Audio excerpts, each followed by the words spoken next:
Corey, value to I that, have, but as you know, I've never done a flip in my life. Obviously studied it and watched it a lot and between clients and, again, I'm a victim of watching the shows and so on and so forth.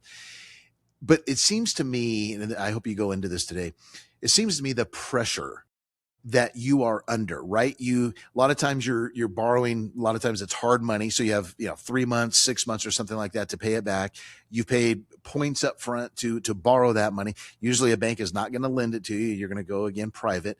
But you're under these extreme deadlines, right? To get that house fixed, to get it marketed, to get it sold, to get that capital back, scrape off a little profit, pay back your investor, and the hopes of doing it again and again and again. it is a pressure cooker.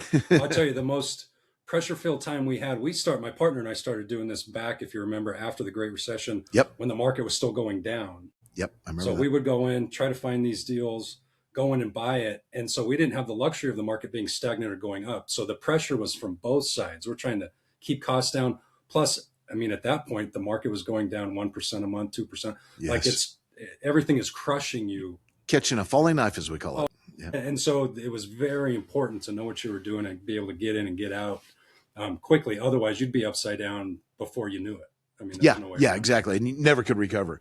Yeah. Phenomenal. Again, I want you to go into more details about that. The other thing I want to make sure that you touch on is I think that 08, 09 time period you're referring to, I think that was a great learning lesson because we all know, I remember the phone calls we used to get on this show. People that got caught, right? They were getting involved in the flipping because things were going great in the market and so on and so forth. And then they got caught with their pants down, to use an analogy, right? It wasn't their fault as this market conditions changed abruptly.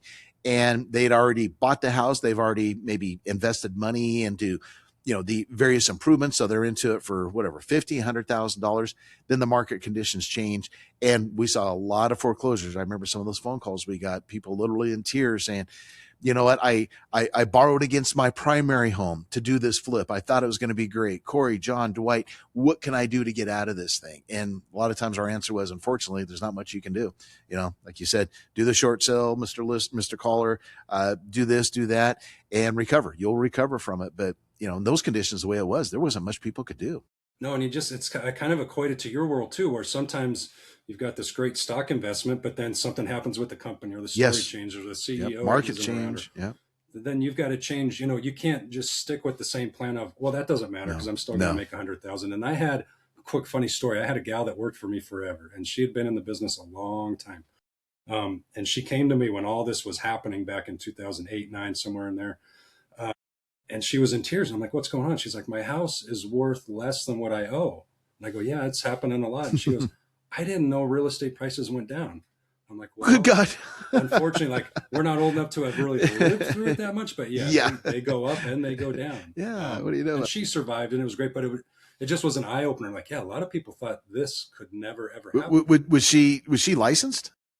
She had been licensed with me for a long time. Oh my goodness. She still is today. And she's a great gal and she knows what she's doing. But I think there's probably a lot of younger people that are in the market now that own homes that have the same thought process because all they've ever seen. I see it in the stock market every day, Corey.